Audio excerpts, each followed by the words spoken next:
доставки по казината.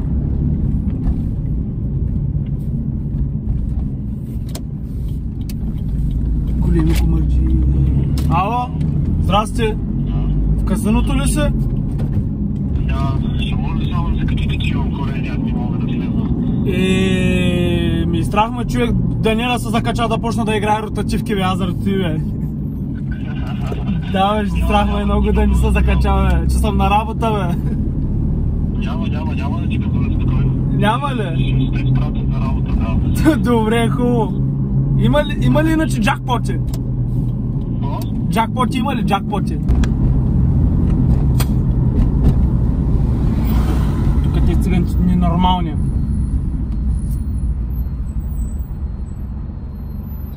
Ех, тези стриноги, бе, братле. Направо, като почна те с стриногите, мама е мръсна. Все едно ще мина с 200. Не се стоят, брате, да се джитка там в районите. Занимават се тук с нас. Арниците. Аре, те се тварите, като почнат накрая и един път да не го чакам толкова браво. И на мен един път да ми върши деца вика.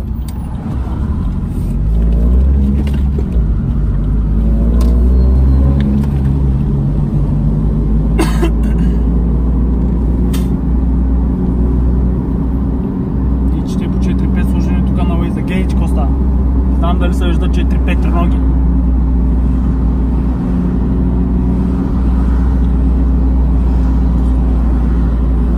Трябва да отбележим сега има ли, няма ли, къде са. Само фалшиви сигнали май, не ето я, бе. Трябва да пусим къси дълги. Къси дълги да пусим на колегите.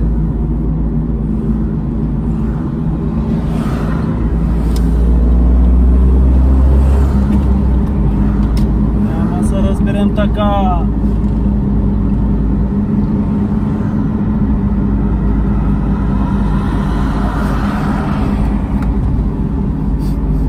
Късо полза станало тук направо, ще ме изере.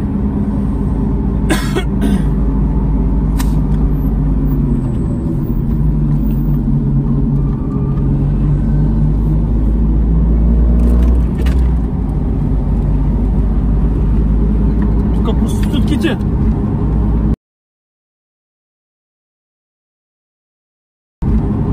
20 лева свирката, 25 секса. От моста. Ако искаш. Бай, аз съм ги виждал да се нареждат между другото.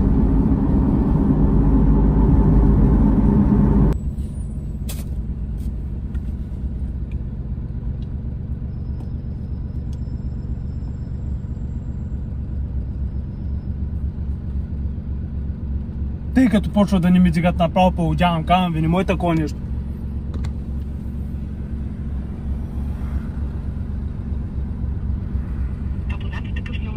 Абоната вика, изключил телефона си.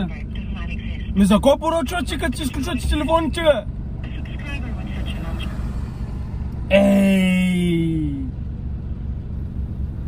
Автосервис. Той няма обхват, телефона му изключен. Не каже там някой, която и на бюрото да поеме храната, да сложи нейния номер, ми сега трябва да се ядосвам, защото телефона му е изключен, да влизам в сервиза. Само тарикати, Само тарикати. Докато сме на Светвара, чуете сега да ви разказвам една бавно развиваща история, ама наистина много проста история. Бях в Пловдив, там, защото учих преди. И си живях и си бачкахме с брат ми. И бяхме в един квартал на една къща, етаж от къща под наем. Обаче, само с два ключа сме и то трябва долу да се отвори и горе. И бачкаме се двамата, такова мисля, обаче излезе сме двамата без ключо и никой не знае. Всеки мисля, че някой има ключ. И бяхме близки, бяхме двамата заведения. Той беше 500 метра и 1 км беше разстоянието между заведенията. И кога да го вземам и тръгвам пешачката, се прибираме. Той вече към 1-2 часа. Той бачкаш там капана, там по-късно. И какво стана, бяхме минали през казино нещо, пак бяхме се набутали обичайната работа. И имам някъде общо 10-50-12 лева общо. И вече ме пред нас, само викам ключове, тебе ли са? Той викам, не, аз нямам ключове, ти лут ли се? Викам, как те, дали съм лут, ти лут ли се? Викам, аз нямам ключове. То спакай. Викам, ми давай, нямам ключове, как те сега са бъзика? Викам, не бе, бай, нямам ключове. Отворя прост, спи ми са. Изморен съм, бачкал съм цял ден. Не бе, вика, аз нямам ключове наистина. Викам, стига. Опитахме да се качим на втори етаж, обаче няма как, да имаш и глава на климатик, чак се качава там и чак да отворя, ама няма. Поне е хубаво, че съм оставил прозореца, винаги оставям прозореца си на ножица. Оставил съм прозореца на ножица. И, какво става сега? Да се мисли, тапа, звъни са там на някой да се спи в ресторанти, такова няма, никой не ще. Хората са стръгнали, той че два страната за на колеги, молеги, никой не се дига телефоните. Кой ще го дигне, брате? Той аз да ми звънне някой два страната, как ще го дигна, да съм луд. Хотел. Към хотел викам, ние имаме 12,50, лут ли се, брате, какво се пишем, ще му давам личната карта ли? И тогава ми хрумна звъна пожарната, те поне имат стълба. Звъна пожарната, те там някаква диспетчерка дигна. Тя вика, на ключар вика, няма ли денонощен, викам, какъв ключар, няма ли денонощен ключар, два острата, викам, ти подиграваш с мен, какъв ключар. Моля ви се, викам, ела свършите работата, ще стане ми на пътя, няма къде да спиме. Вика, ще предам сигнала. Щяла да предаде сигнала. Чакам 5-10-15 минути. Хората се обадиха, казаха, че ще дойдат. Работа сигурна, човека каза, ще видим. И след още 10 минути гледам сирените там. Хората дойдоха, събудейки, бяха сънени, то се личеш, събудейки, попълнаха стълбата, разбиха прозореца. Ама какво да правиш сега? Разбиха джава, ама няма проблем, защото няма как се вземат ключовите. Към ключовите са в хола, по средата там, на масата. Взеха ключовите, отключихме се, поживо поздраво, по 5 лева. Аре! Проста история. Майко, къде се забих тук най-големия трафик, направо сега ще ми дигнат всичките нерви, ще ми дигнат, ще ме побъркат. Те са неграмотници тук, защото наистина са неграмотни хората на пътя, много неграмотни, направо са един път бе. Не мой такова нещо, няма как, не мой абсурд направо. Са толкова леш хората. Той се чуди наляво ли, надясно ли, масада ни отраска новата количка. Ама такова, ама ще запуши, ама не знам си какво, ама ви мръсна, че ще побърка. Направо, аз ги измарям на пътя, наистина, аз съм като кърлежа тук, направо карам ги, не знаю, те да... 12 часа. Цяла България трафик има сега, направо, ужас. Много интересно тези хора, как става толкова трафик, кой свършва 12 часа работа? По офиси или хора да едат ли, например, ако и ти да ходиш да едиш, не може да има толкова трафик, човек, аз не мога да разбера, наистина ли е положението. Не може да има и то 2 часа трафик по обяд. Арео! Разград! Там се отвари, нямате сигурно. Уж има, че той ще е един или наполовина. Само червено и зелено без жълтата.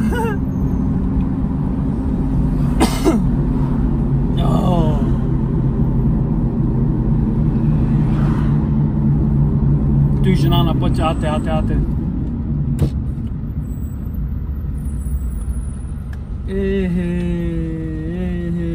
Ще кажеш, че е пешеходна тук, те ли са минава, ще кажеш, че е пешеходна средата на булеварда, да пресечеш.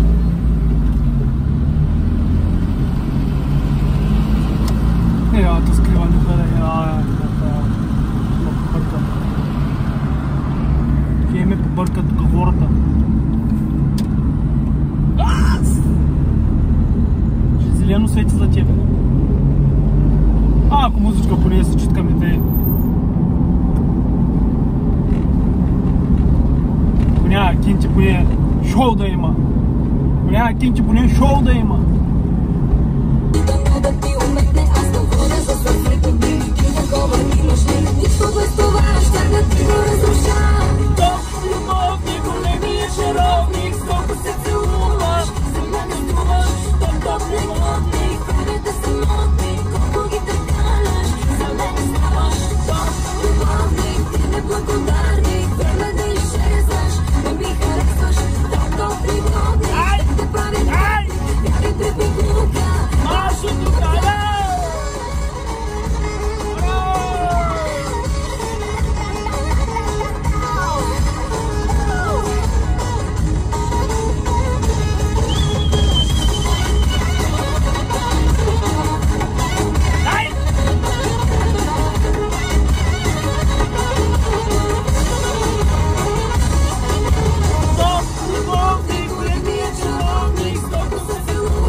Там тарарам пам пам пам пам пам.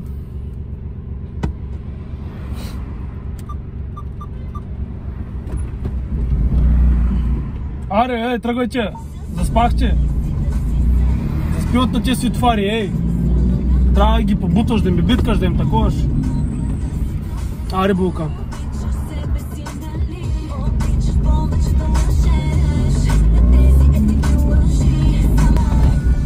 Минаваме. Няма проблеми.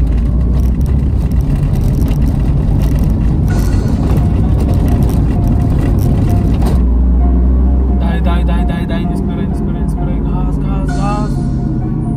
Газ, бе, братле! Дай! Стига, бе, братле! На жълто, братле, спря, стига,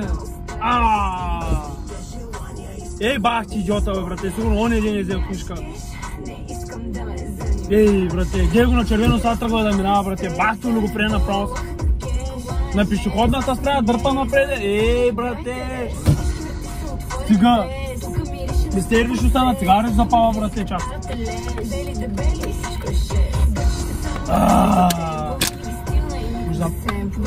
Запава цигара.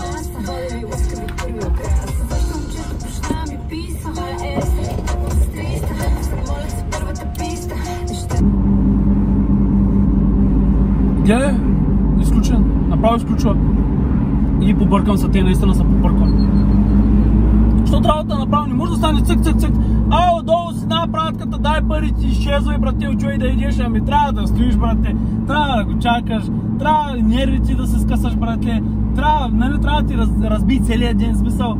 Леш, ако си някакъв, брате, по-податлив направо, ти разбива целият ден, хвърлят се турби, морби, раници, ще ги бай куриерските работи, друга работа почва да се търси. Не може, брате, нормално чистичко, нали, гаричко, трябва само капани, напрежение да има, трябва направо. Кога обяснявам, гледай, звъниш му, той няма, брате, изключа направо, друг номер. Дали? Разговорът не може да бъде осъществен. Sorry, the subscriber is busy. Please. Абоната заед. Ти наистина си голям абонат. Сега трябва на сапорт да се звъни, да се пише, да се чака, брате, да стоиш, да изпушиш тук една кутия цигари за 10 минути.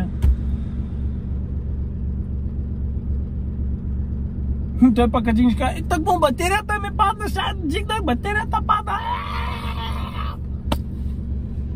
Ненормална работа. Пак и български, ако не знае. Право става толкова с интересна картинката, че да си ебе майката. Правото.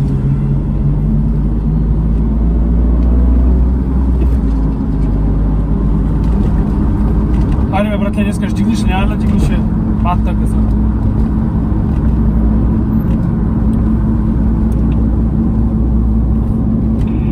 Опа, май звъни.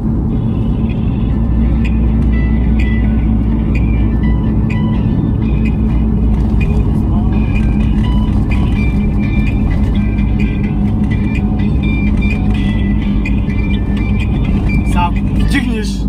Ало? Hello, Ismail! Ismail, how are you? I'm good. You can come down. I'm waiting.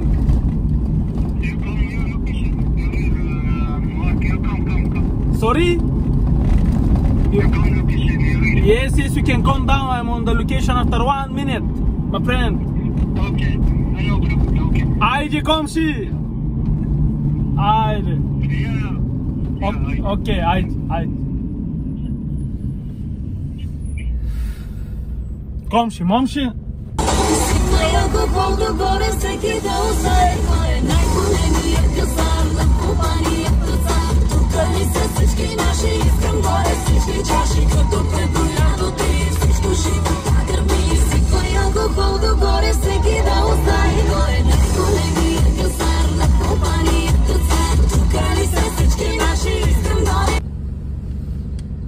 Това сега много интересна доставка.